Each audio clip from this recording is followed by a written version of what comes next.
Good evening, everyone. Welcome to the March 5th, 2019 Board of Education meeting. It's great to see so many people here in attendance tonight, and we welcome you and thank you for being here. I would like to officially call this meeting to order, and we will begin with the invocation. And I would like to ask Reverend Vic Weaver if he would please come forward.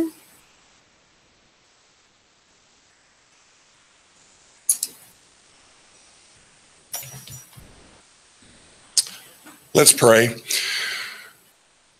Father, we thank you so much for all the blessings that you have bestowed upon us as a nation, as a state, and as a county. And Father, we thank you for what you are doing in our lives now. And I ask now that you just be with the board tonight as we swear in a new member tonight, that you would just watch over this board and protect them and to lead them and guide them and help them to listen, follow, and obey as they strive to do what is right in your eyes and for the county, for the children, and for the staff that serve us so diligently. And we thank you for this now and ask it in Jesus' name.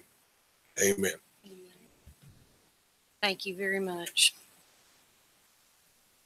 I will now turn it over to Mr. J.R. Rowell for the swearing in. Oh, I'm so sorry. We will have the Pledge of Allegiance, if everyone would please stand. We will be hosted by the Piedmont Junior ROTC.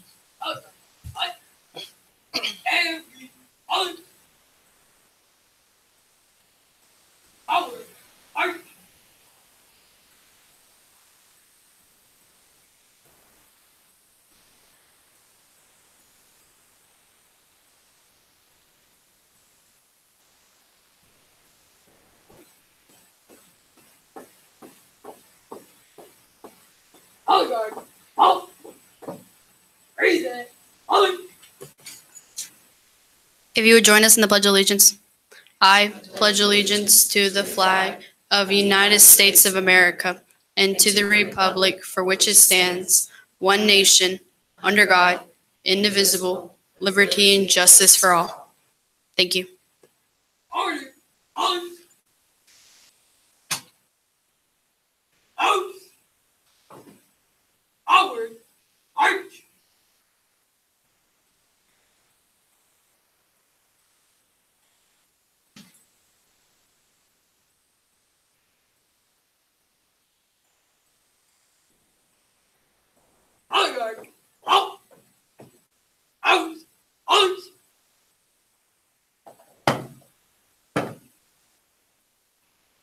Reason, arms,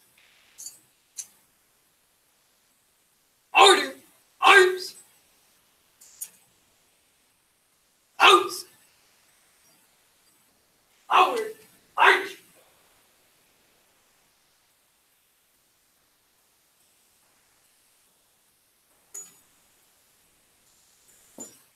Forward, march.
Everyone may be seated.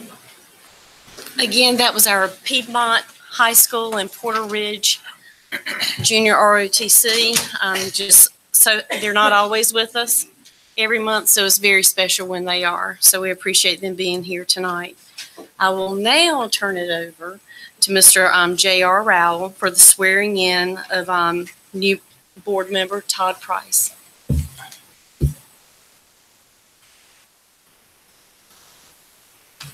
We'll invite his family to come up. Yeah, we'll do.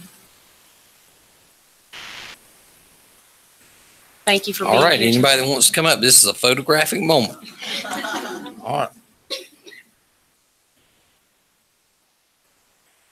All right, congratulations on your appointment, Mr. Price. Of course, your families will be in with you and all this stuff, all these great meetings you'll be going to, and all those good things. Everybody needs a lot of support, so I know y'all be there to support. All right, place your left hand on the Bible and raise your right, and I'll read the oath after each section. If you do, just say I do, and we'll go on to the next one. Do you solemnly swear that you will support the Constitution of the United States, so help you God? Do you further solemnly and sincerely swear that you will be faithful and bear true allegiance to the state of North Carolina and to the constitutional powers and authorities which are or may be established for the government thereof, and that you will support, maintain, and defend the Constitution of said state, not inconsistent with the Constitution of the United States, to the best of your knowledge and ability, so help you God? Do you further swear that you will well and truly execute the duties of the office of member of the Union County Board of Education according to the best of your skill and ability and according to the law, so help you God? Congratulations. I won't take any pictures or anything.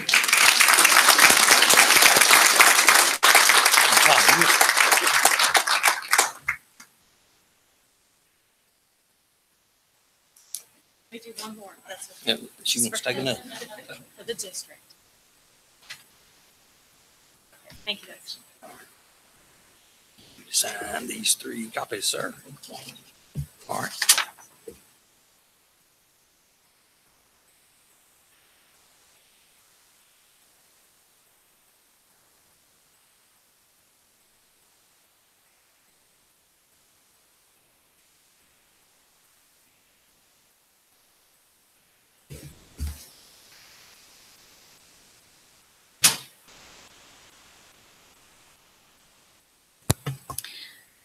So welcome to the board, Mr. Price. I'm very happy to have you. Thank you so much for wanting to serve. We will now have approval of the agenda.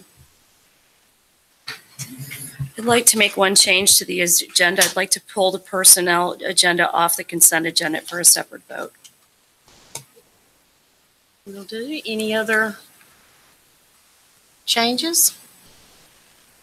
Hearing none, I will accept a motion. Motion to approve the amended agenda. Second. All those in favor say aye. Aye. Okay, thank you, board. Okay, we will now have the John H. Crowder Service Award. I will turn it over to Board Member Candace Sturdivant. If board members, if you'll please rise and join me at the front.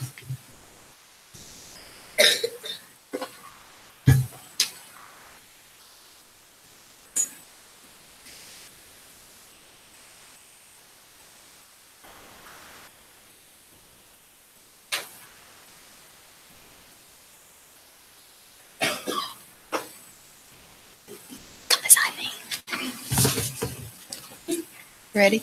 Yes, ma'am. All right, let's go. The late John H. Crowder spent more than 30 years serving the children of Union County. As a living tribute to him and his legacy, the Union County Board of Education awards the John H. Crowder Service Award every month to an outstanding high school student who is making a difference in their school and community. Students who receive this award are not only academically successful, but also have an established history of community service. Tonight, we award the John H. Crowder Service Award to a very special student from Piedmont High. Will Seth Kodakara please come forward? You can go forward.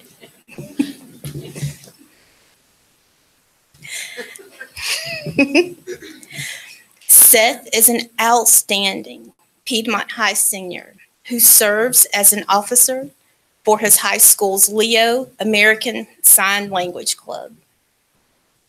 As he is also a founding member and officer of his school's Special Olympics Unified Champion Schools Club, a club that seeks to foster interaction between special needs students and the student body through sports activities. Seth is currently working to expand his club to schools in Sri Lanka through a partnership with Special Olympics. In addition to being a Life Scout and a member of the Order of the Arrow through the Boy Scouts of America, Seth has also been on multiple mission trips to underserved areas through his involvement with his church's youth group. Seth's love of science has made him a valuable resource as a volunteer at the Health Sciences Academy at Monroe Middle. After graduating this spring, Seth plans to major in biomedical engineering at a four-year university and pursue a career in research. You're smart. The Board of Education is very proud to recognize Seth Kodakara as the March recipient of the John H. Crowder Service Award.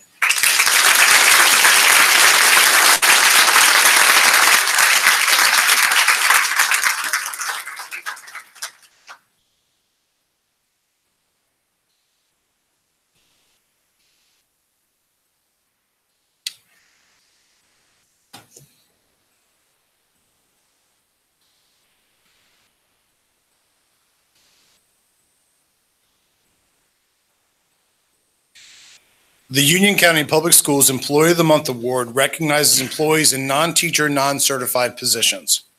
It was created to honor those who have exemplary work and performance, those who promote positive morale, or possibly those who demonstrate initiatives and creativity that improve the operating efficiency of their department or district.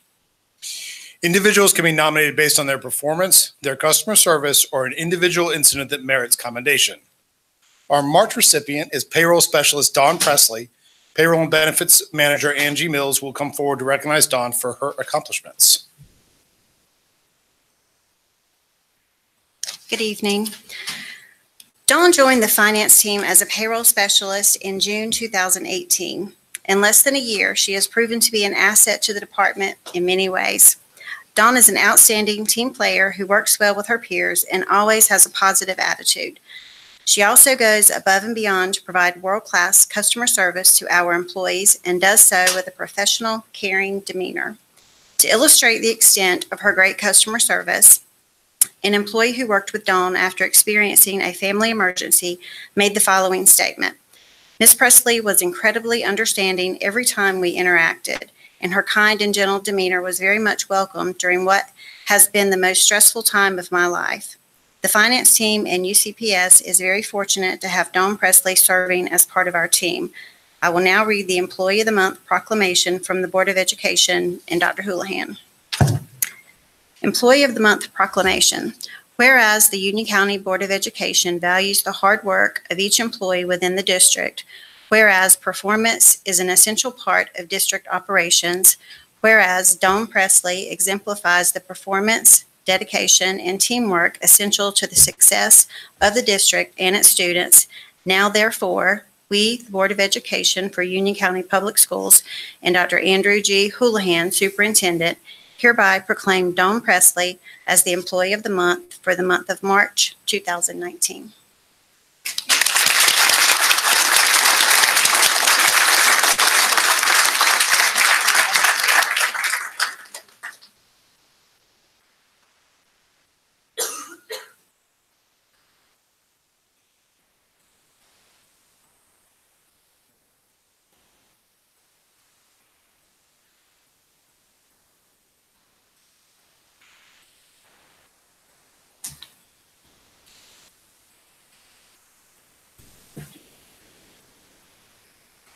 Every year, the North Carolina Council of Exceptional Children presents a Distinguished Service Award to an outstanding individual who has shown exemplary leadership and commitment to the field of education, transition, and career development. I am pleased to announce that Union County Public Schools Transition Specialist Linda Little was selected as the 2019 recipient of the Distinguished Service Award.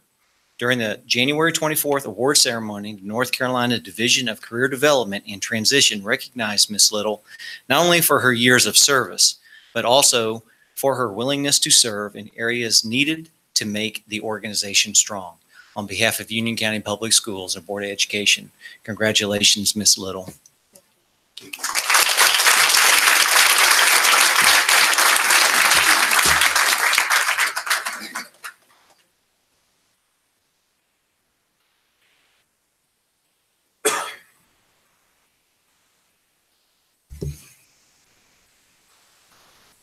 Good evening. Tonight, we're also honored to recognize our outstanding student athletes who have recently completed and won state championships. Will Parkwood High coach Chris Linthicum, please come forward to recognize your state champion. I'll try. Appreciate it. I'm Coach Chris Linthicum, the head of wrestling coach at Parkwood High School. It's a tough one. I am honored to present to you Amber Parker, who won the inaugural state women's wrestling tournament for the state of North Carolina this year, the 138-pound weight class. Amber is our first ever wrestling state champion. And with the way the tournament was ran this year, her bracket, 138, was the first final to go. So she was the first ever woman to win the state tournament in the state of North Carolina as well.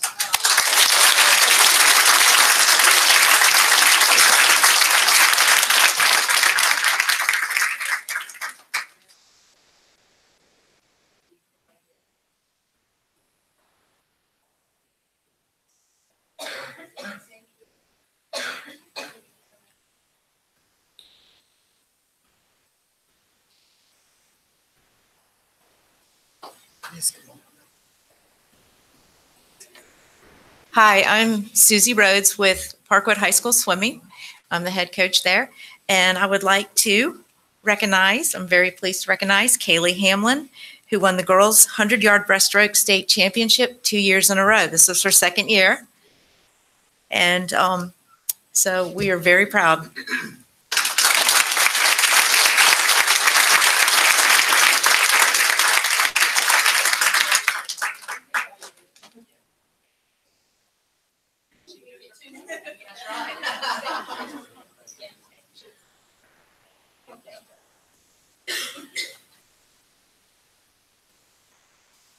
Good evening. I'm Mike Jacobus. I'm the head wrestling coach at Central Academy.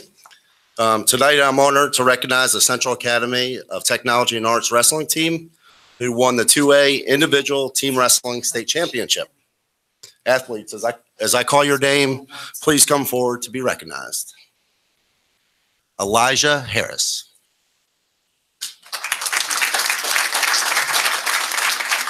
Hunter Ross. Preston Scarborough. Brady Ross. Jake Dotson. Aiden Curry. Nick Swayze.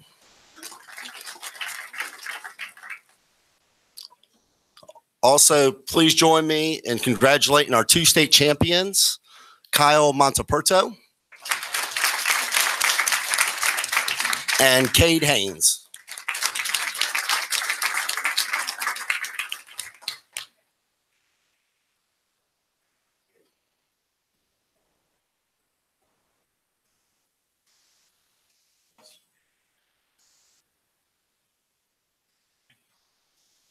Hello, my name is Jamie Belk, and I am the head wrestling coach at Piedmont High School.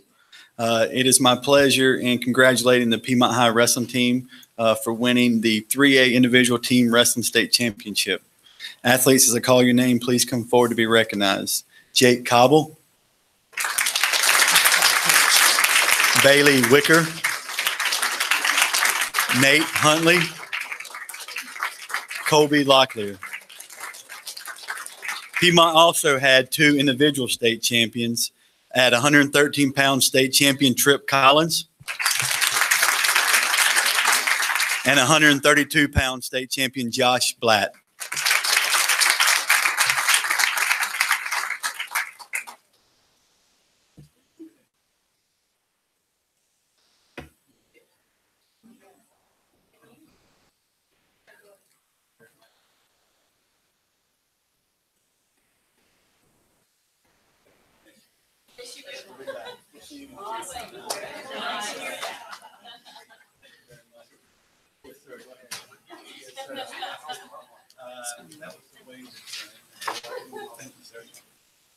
Hi, good evening. My name is Melissa King Pierce, and I'm the swim and dive coach for Marvin Ridge High School. The boys this year won their 3rd consecutive 3A state championship. And as I call your name, please come forward. Charlie Rothenberger, Boyd Pelkey, Connor Charette, Zach Blanton, Josh Stabline, Ryan Wilson, Ryan Banish, Josh Giles, Luca Mangione, Nolan Faison.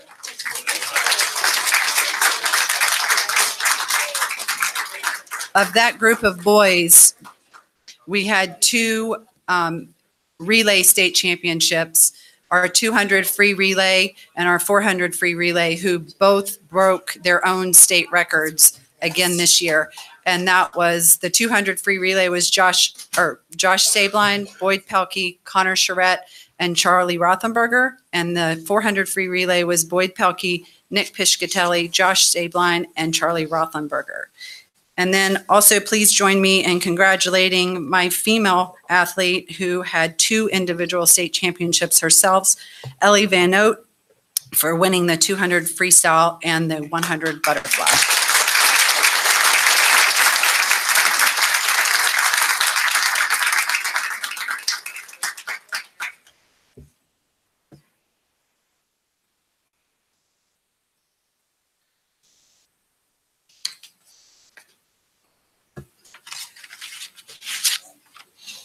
So we're not quite yet done tonight. We still have one more recognition to make. I'd ask Doug Jones to come up if he would. My friend Doug. So I wish I had been here. So now I'm going to tell the story about going to the restroom in Chapel Hill. They had remodeled the North Carolina High School Athletic Association offices, and it had been a while since Doug had been there. And nobody told him that they switched the bathrooms. So we went to a meeting up there a few months ago, and he realized after the fact that he had gotten in the wrong one. So I'm just glad we made it out of there live. Doug, and he's a great Tar Heel fan. Doug has a long career with Union County Public Schools, as you all know, and I want to take a minute to just share some of the things, some of the highlights of what he has done for Union County Public Schools. 33 years with UCPS, 25 of those teaching U.S. government and 8 years as the department chairperson. He was our first UCPS system director of athletics. That's from 2009 until April 1st, which will be the day that he'll be retiring. He's been a high school AD for 22 years. He's been a head basketball coach. He was selected as an assistant coach for the West team in the East-West All-Star game, 2-time coach of the year. He's been a tennis head coach for 24 years, a 6-time coach of the year. Now, Doug gave me all of this stuff, so I'm assuming it's true. He may have taken some liberties, I don't know. He's been an assistant football coach for 3 years. He was an assistant women's basketball coach at Wingate University for 23 years. Rocky River Conference and Old Hickory Conference executive officer, 25 years. North Carolina System City County AD executive officer for 5 years. And this is one of the next couple of things that's so important. When I got here, I didn't realize Doug had started this and nurtured this thing, but we have a great relationship with Novant Health, as you all know. They provide the athletic trainers for our school system. Doug is the one that started that. He partnered that. He put it together. We have full-time certified trainers in high schools, and they also provide additional training for our coaches and players and school nurses. And that is not only a great service to our students, but a huge financial impact to our district. And I'm amazed that he was able to pull that off. Great relationship with Novant due to him. He also organized the bulk buying partnership that we have with BSN Sports. If you don't know, this is a great opportunity for us to go together and buy athletic apparel for all of our high schools. And it is a good, again, another great opportunity for us to save some money. And then he began the required concussion training that is now required of all schools in the state. But Doug did it before it was required by the North Carolina High School Athletic Association. So he got that in place. He had that vision and saw it coming. And then a couple of last things here. Here's the 2013 North Carolina High School Athletic Association Charlie Adams Award winner. That is one of their highest awards that they award. Charlie Adams was a longtime head of that organization, and Doug won that award in 2013. And more recently, he was awarded in 2018 the NCHSAA Special Person Award Winner of the Year. Doug will be sorely missed.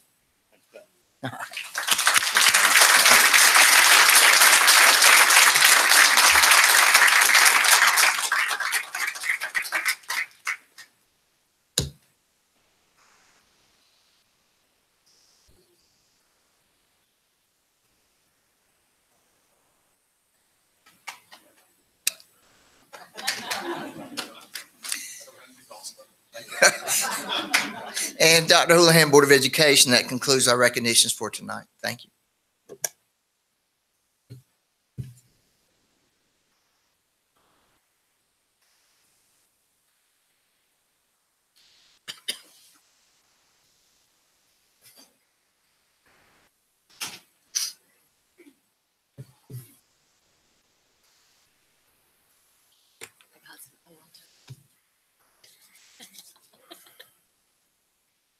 It's flu season.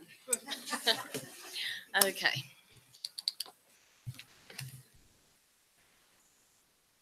So we still kept a lot of people in the room. Thank you so much. Lots of special recognitions and state champions is always exciting to have here. That brings us to open session meeting minutes for approval for February 5th and February 13th. Oh, I'm skipping around a lot tonight. I had the same issue. We're going to have public comments. Okay, 30 minutes has been allotted for public comments. Community members wishing to speak during public comments should state their name, address, and phone number prior to making other comments. The board will not hear in open session complaints about the performance of school personnel, personnel issues, or confidential student issues. Individuals may address the board for a maximum of 3 minutes. Any person who is the appointed representative for a group may address the board for 5 minutes. Should a community member wish to seek information or share items that may not be shared during public comments, our staff are available to address your concerns or provide information. Dr. Chris Barnes, Assistant Superintendent of Human Resources. Dr. Brad Breedlove, Chief Academic Officer. And Jared McCraw, Assistant Superintendent of Student Services, are all here to assist.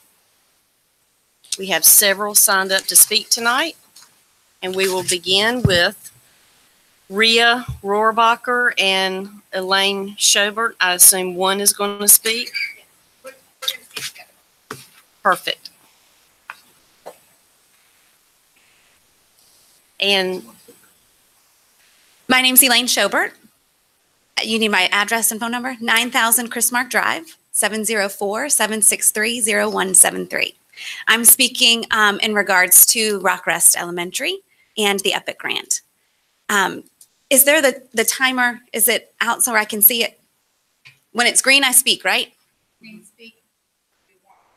Got it. Thank you. What a great opportunity to come and see how many people and students are acknowledged here at Union County. It really is a great place to be. And that's what brings us here.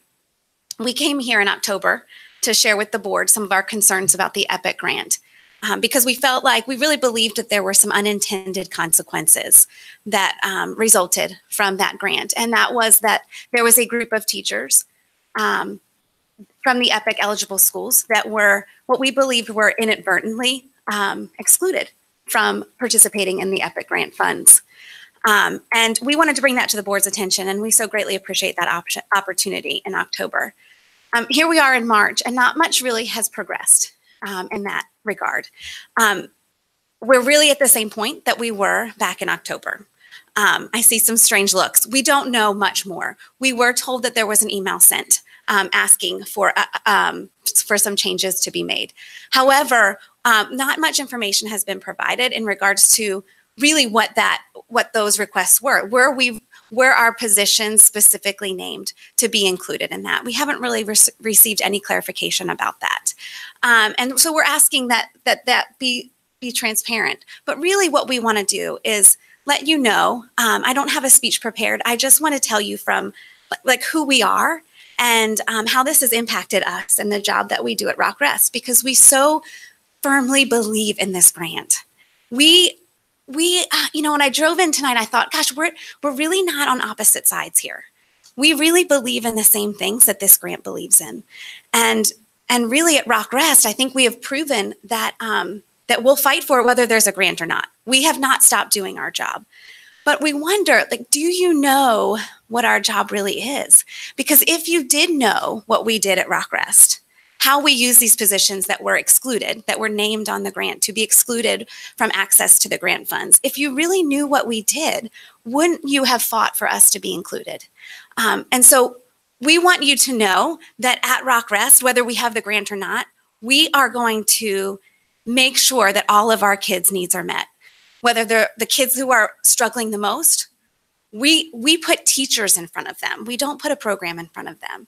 We match them with teachers and we develop relationships with them. Whether they're the kids that are exceeding grade level expectations, we have a teacher, a human in front of them that has a relationship with them. We don't use money from the district to buy programs or to buy workbooks or to make worksheets. We put people, real teachers in front of them, qualified teachers. And when our literacy team who have been excluded from the grant and the curriculum person, which is myself, are excluded from the grant, what we're thinking is that you must not know that we really are invested in the lives of these kids, that when we walk into a classroom, we are usually the most experienced teacher in that room. And that those teachers look to us for the advice, for the guidance, and how to best meet the needs of their students, that we are an active person in the lives of these students, that these literacy teachers are per minute of the day with these teachers, with these students, more than some of the classroom teachers, more. And they're the ones that are excluded from the grant. And we're just pleading with you at this point to just hear that whether the grant is a part of it or not, it's not about the money. It's about recognizing that what we do is valuable and we get results. And we want you to hear that this is very personal to us, and it might not have meant to be that way, but because there has not been a lot of communication between those making the decisions and us, it feels very personal. We're fighting this together, and we want you to hear that we are about making an impact in our kids, and being excluded from the grant makes us feel like our positions are not valued. If you exclude our positions from Rock Rest, the success will not be the same. We are that valuable. Our teachers believe it, our principal believes it, our kids really believe it. And we hope you will too. If you're not sure what our job is, what can you do to find out? Come see us. Every one of you, come see us. You don't have to you don't have to wait for an invitation or an appointment. Just show up whenever it works for you. We want you to see what we do so that you know we're valued and we're valuable to the district. Thank you. Next is Alan Morris.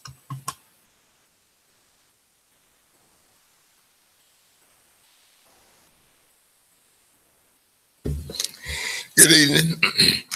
My name is Alan Morrison.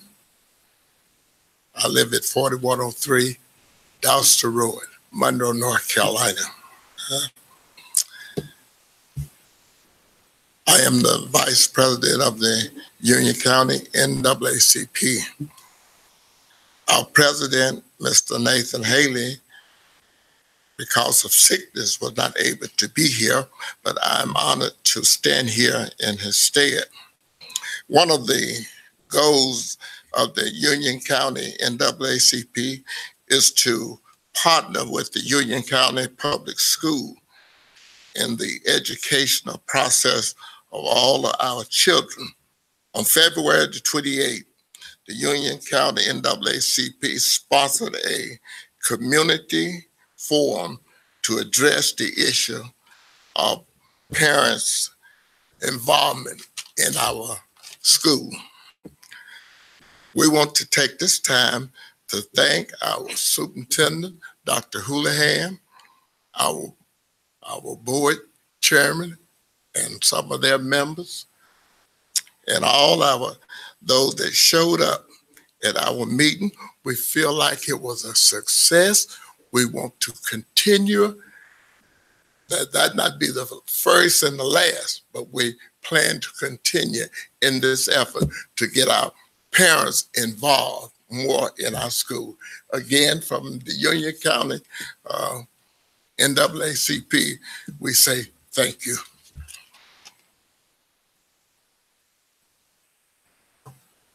Next is Rosemarie Calvoni.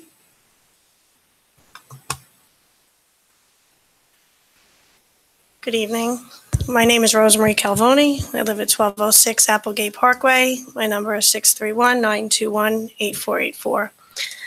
As a member of Voices for Learning, I get many emails and statistics daily in my inbox about what's going on in the nation, not just in Union County. And today, the one I got was a little alarming. It was posted on our group, if any of you are on there. 1.7 million students attend schools with police but no counselors. And please do not misunderstand my statement to believe that I don't think we should have SROs in our school, because I strongly believe that we should. That's not what this is about. But we do need to level the playing field. The suicide rate has increased 70%. And that comes as no surprise. I've said it before, and I will keep saying it. We need mental health. And I know Dr. Houlihan is trying to implement that, but we need a call to action. We cannot wait any longer. Children are suffering. Just 2 weeks ago, a Union County junior attempted suicide and had to be committed to a psychiatric ward. Of course, I'm not going to mention the school because it's not necessary. Policing children, unfortunately, marginalizes students such as of color, because those students have fewer supports in some of the schools they attend. When there's no behavioral resources at hand, teachers request help from law enforcement, which results in increased criminalization of our youth. This report from the ACLU reports that schools with police have 3.5 times more arrests than schools without police. 1.7 million students are in school with police but no counselors. 3 million students are in schools with police but no nurses. 6 million students are in schools with police but no psychologists. And 10 million students are in schools with police but no social workers. Not one state in this country met the recommended ratio of 1 social worker for every 250 students. How sad is that? Let Union County be the leader and take charge and get us what we need to help these students. A bully bullies for a reason. They need help. By criminalizing them, it doesn't help, and it doesn't get to the root cause of the problem. Which brings me to the next topic of House Bill 1039. It seems that bill is going to pass, and that is so frightening. Charlotte Mecklenburg has said if it does pass, they will not allow students in their schools to be armed. The last thing we need is more guns in our schools. A Rock Hill teacher in South Carolina was just arrested a week or two ago for having child pornography on his laptop at school. It's not possible to vet every teacher that is going to want to be armed in school. What is it going to take for a 6'4" high school student to wrestle a teacher and possibly get a hold of that gun? That is not the answer. And I'm pleading with the board to please, if this bill passes, do not allow our teachers to be armed. Instead of having, because according to this, they're setting aside $9 million for the School Security Act. Let's spend that money wisely. Get the children the help they need. Get the mental health services in place. Dr. Houlihan, please, I know that some of it is not in the hands. I know that the districts are not autonomous in their budgets. I know it has to come from higher places, but we really need to do it now. North Carolina wants to be in the top 10 by 2030. We need to start now because more and more children are hurting themselves and more children are suffering from mental health. And as I've said before, when they walk into a schoolhouse, their mental health problems don't just go away for the 6 or 7 hours that they're there to be educated. We need professionals. So please, if this bill passes, please do not allow Union County to arm their teachers and staff. Thank you. Claudia Sandoval.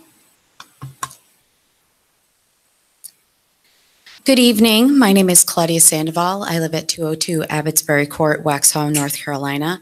My phone number is 704-993-6854. I'm a proud parent of 3 UCPS students, twin girls that are in the 10th grade and a son who's in kindergarten. And I want to thank the school board and Dr. Houlihan for your time tonight. I do want to thank UCPS for bringing awareness to Say Something last week. I did see you guys promoting that, and I really appreciate that. I also wanted to tell you guys that I really appreciate the Say Something assemblies that were done throughout UCPS, and I hope to see those conversations definitely continue. And in the light of talking about prevention, I wanted to follow by informing the school board of a wonderful opportunity that some of you I know about. For anyone from school board members to staff, students to attend the Save Promise Club Summit April 13th at H.E. Winkler Middle School in Concord, North Carolina. Save Promise Clubs are established and led by students, and they empower students to show their leadership, creativity, and passion for protecting their friends, schools, and communities from violence before it happens. SAVE, which is also known as Students Against Violence Everywhere, those clubs actually started in 1989 after a student named Alex Orange from West Charlotte High School was shot and killed trying to stop violence at a party. And in 2017, SAVE and Sandy Hook Promise actually combined efforts. And as I've discussed before, Sandy Hook Promise is a nonprofit organization led by family members who lost loved ones at the Sandy Hook Elementary School shooting. And their mission is to prevent violence before it happens by teaching youth and adults how to recognize the signs, intervene, and get help for individuals who may be at risk of hurting themselves or others.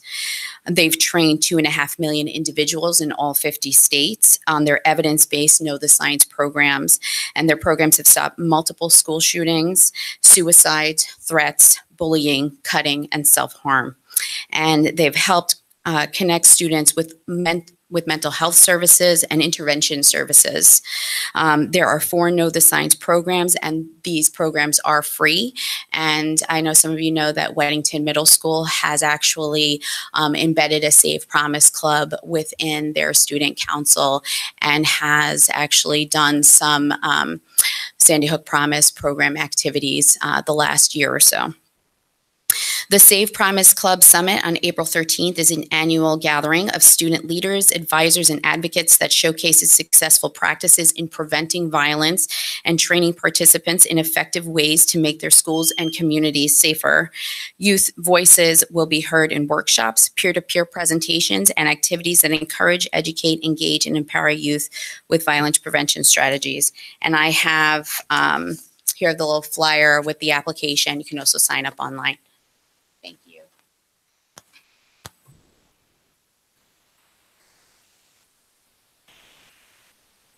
And I have a really good feeling about this last speaker. His name is John. Where's John?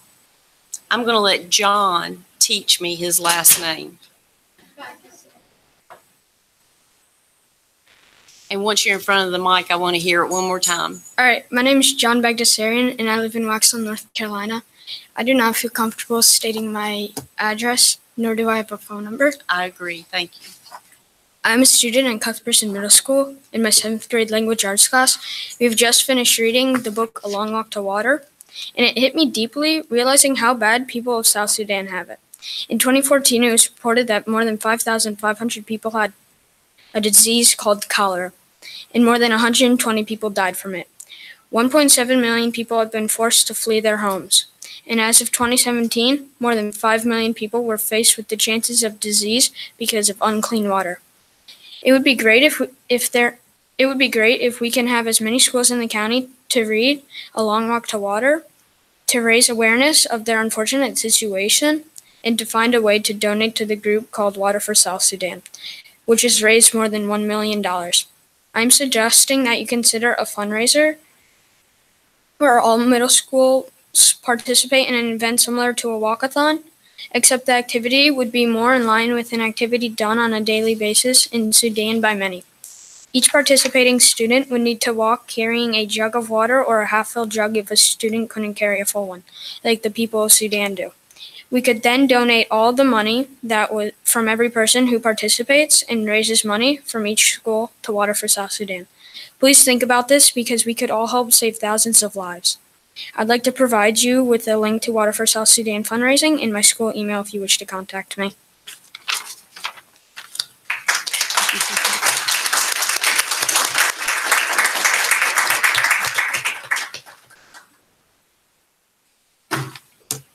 Okay, thank you, John.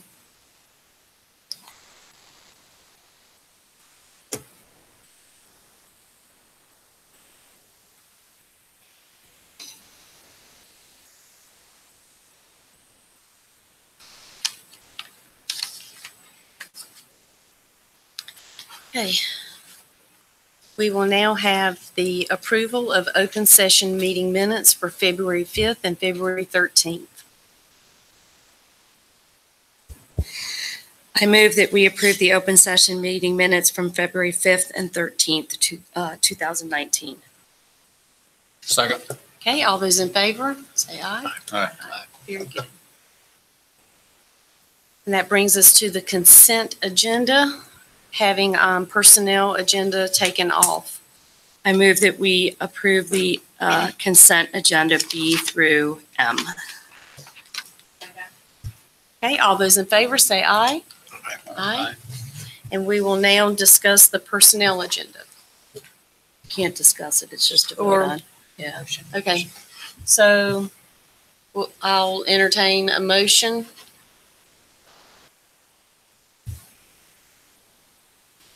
Motion to approve the personnel agenda. Okay, Second. okay. And since we cannot discuss it, all those in favor say aye. Aye. Hold your hand. I need to see votes. Okay, all those opposed? Is that 3?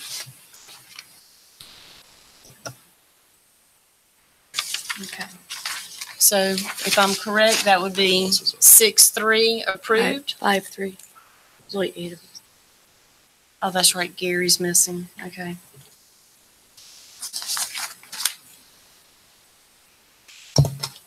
Okay, so that motion passes. Okay. We will now have the superintendent's report.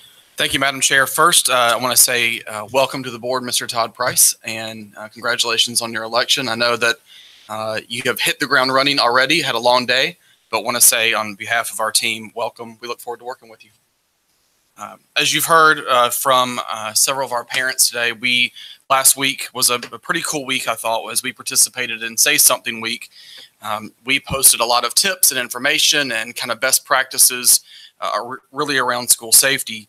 And as you've heard this evening, and I just kind of want to echo, this board has been tremendously supportive of making some massive movement in the form of social and emotional learning and school safety, both physical safety, emotional safety, mental safety, and social safety. And we have done a lot this year, probably more so than any other time in the history of the school system.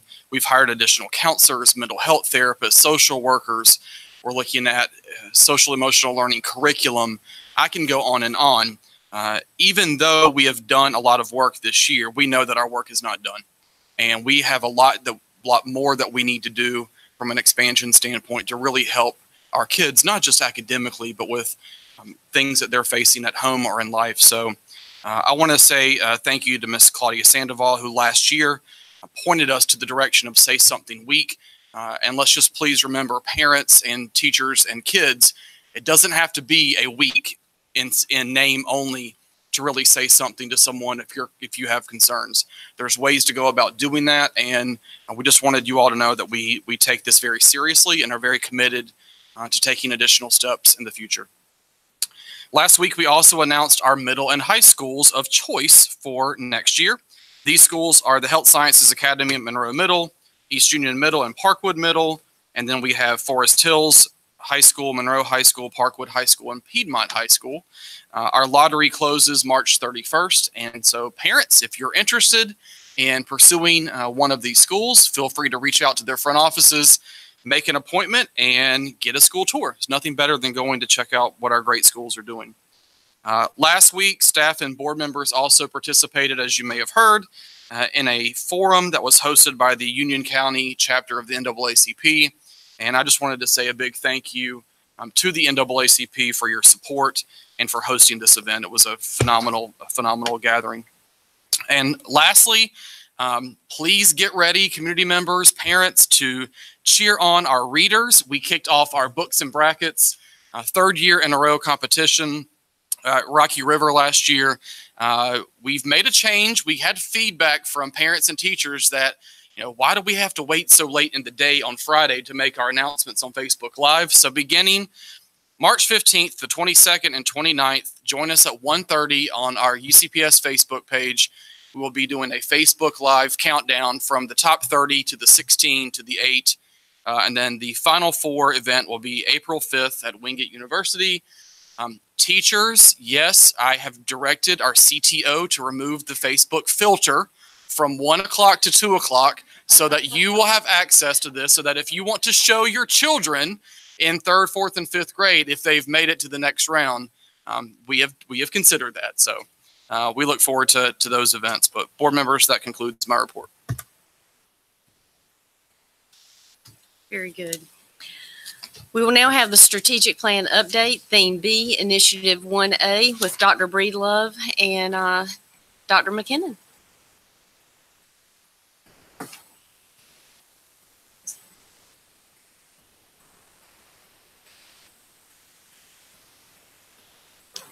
Which one?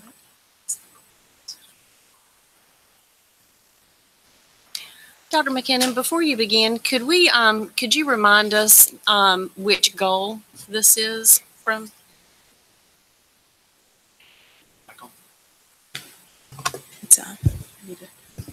Can you hear me? Great. Good evening, Dr. Houlihan and distinguished board members. Again, my name is Renee McKinnon, and I'm proud to be able to stand before you and present an update to Strategic Plan Initiative, Theme B, Strategic Initiative 1A. This working team continues to be a combination of members from the Office of Academics under the direction of Dr. Breedlove. This plan is devoted to enhancing the academic programs to meet all the needs of students. And we do so by focusing on instructional leadership for our leaders and also to support our leaders and provide empowerment through our central services, which results in enhancing academic programs. In May, I had the opportunity to present to you all to provide you with our plan for updating our instructional leadership. I want to refocus your attention to this initiative, which is centered around instructional leadership. I want to first start off by saying we have tremendous leaders in our district. And we hope that this initiative continues to not only provide empowerment, but also support from our central services. So we have focused our work around customizing what we call a defining framework for instructional leadership. We have also focused on retaining our school leaders and helping them to get better through leadership development opportunities. We've also focused on strengthening existing skills and providing an effective structure that allows us to be able to promote from within. Also, we have prided ourselves in being able to provide leaders with a variety of learning experiences that are related to instructional leadership. So next, I'll focus just a little on some accomplishments that we have been able to say that we've accomplished over the last year. Specifically, our leaders have participated in various leadership opportunities, such as strengthening instructional leadership structures, as well as executive leadership skills. The value of these activities with our school leaders is that our principals and our assistant principals have been able to see multiple perspectives of instructional leadership. Next, I want to focus on the instructional leadership development of assistant principals. We're really proud of the collaboration that we have been able to establish between the Office of Academics and the Human Resources Department to deliver leadership development for assistant principals. This has allowed us to sustain a pipeline of school leaders from within. It's also allowed us to be able to prepare internal candidates for school leadership positions that have led to our selection process. As I said a few minutes ago, our work focused around defining instructional leadership, and we chose to do so utilizing an instructional leadership framework. That framework has allowed us to define instructional leadership through vision, continuous improvement, as well as processes and support systems, also strategic allocation of resources.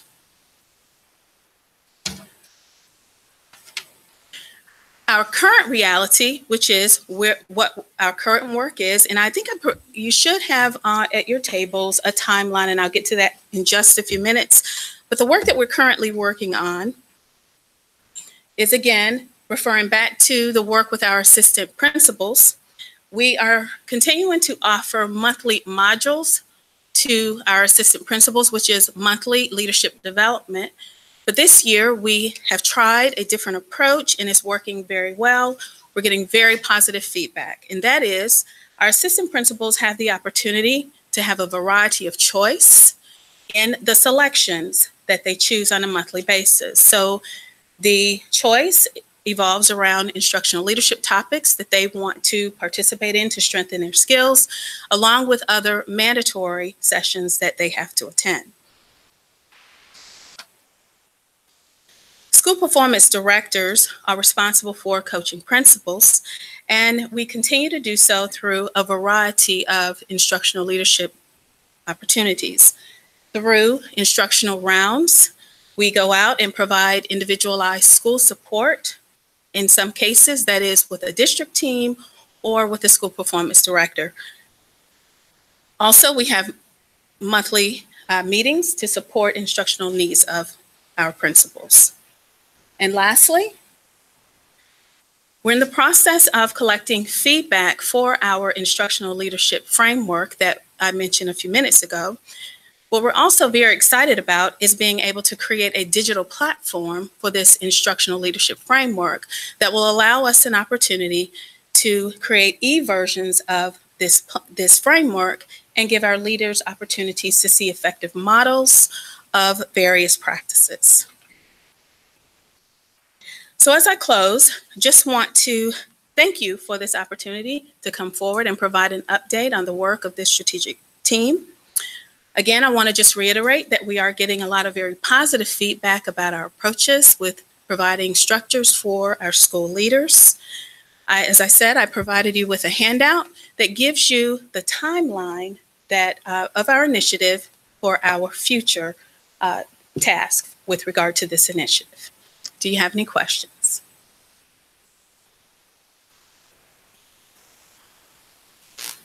Okay. Thank you so much. Yes, thank you. Okay, now we will have policies for review. Yes, good evening, members of the Board of Education. We have several policies here for your review tonight, as well as 2 administrative guidelines for your information and review. And I'm available if you have any questions regarding any of these policies. And I know the Policy Committee wants to address Policy 4-1 attendance in a separate manner. Okay, Policy 4-1 attendance. We made some modifications to the exam exemption. In that, we made some changes about excused absences versus unexcused absences. So we're asking that this policy be fast-tracked to vote on tonight so it can go in effect retroactively to the beginning of the 2nd semester for high school. Dr. Houlihan and Dr. Breedlove and Mrs. Morris have talked to principals, and everybody seems to be on board with this. Am I saying that? Okay. So I make a motion. Yes, ma'am. I make a motion to fast track policy 4-1 attendance policy as amended. It'd be fast tracked and retroactive to the beginning of the semester. Second? It came out of policy, so we don't need a second. Sorry, Right. I should have said that. Yeah, and we need a motion, the motion to fast track, and then we'll do a motion whether we approve or not. Okay, so I It's make two a motion to separate acts. fast track policy 4-1. Second? Okay. Any questions or discussions about pushing this forward as a fast track?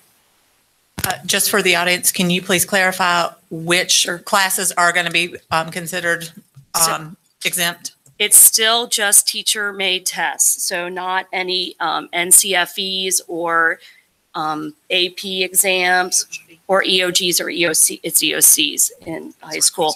So, and it went from if you had it used to be that if you had a 90 and above and 3 or less absences, you didn't have to take the teacher-made test. Now it will be 2 unexcused absences. So excused absences do not count against the student. And there's an enumeration in the policy of what counts as an excused absence, just so we're clear. Mm-hmm. And that also included like scholarship interviews or? Right, 2 interviews for college per year and scholarship interviews. There's also a provision for educational opportunities, which would also cover college visits and things of that sort as well. So these are the type of things that we've clarified through this policy that was not included last time. So I think this was a really good move. So we have a motion and a second. Are there any other questions for this to be fast tracked? Okay, all those in favor say aye. Okay. Look like that was unanimous. There you go. Now So- I make a motion, I move that we approve policy 4-1 as amended. She will need a second. I don't, it came out No? of policy. Okay. All those in favor say aye. Aye. Okay. I think that was unanimous. Okay, and then that will bring us to B through J. And those are just for review tonight, so unless anybody has any questions, I'm done. Okay, thank you so Thank you. much. Okay, now we need to go to closed session decisions. Move that we approve the closed session decision related to the bid for the Waxhaw Elementary's chiller. Okay, all those in favor say aye. Aye. Okay. And we will now have board comments.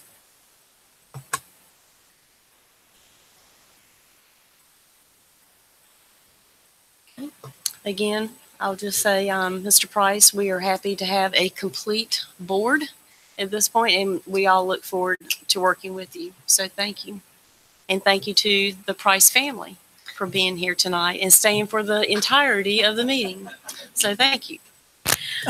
I'd like to thank whoever is scheduling these meetings now because they are very quick and I greatly appreciate it.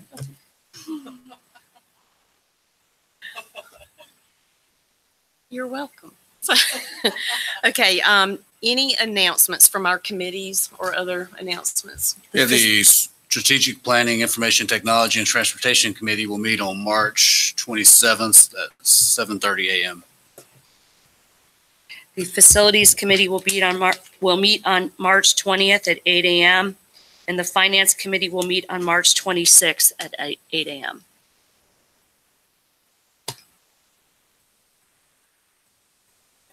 Yeah. Okay, so policy will be on the 27th at 9 a.m. here at the PDC. And curriculum. It's the last Thursday at, I think they said at 8:30. I don't. 28th at 8:30. Does that sound right? Okay, thank you. Okay, are there any other announcements? Okay, I will entertain a motion to adjourn. So moved. Second. Okay, all those in favor say aye. Aye. Aye. Thank you. Have a good night, everyone.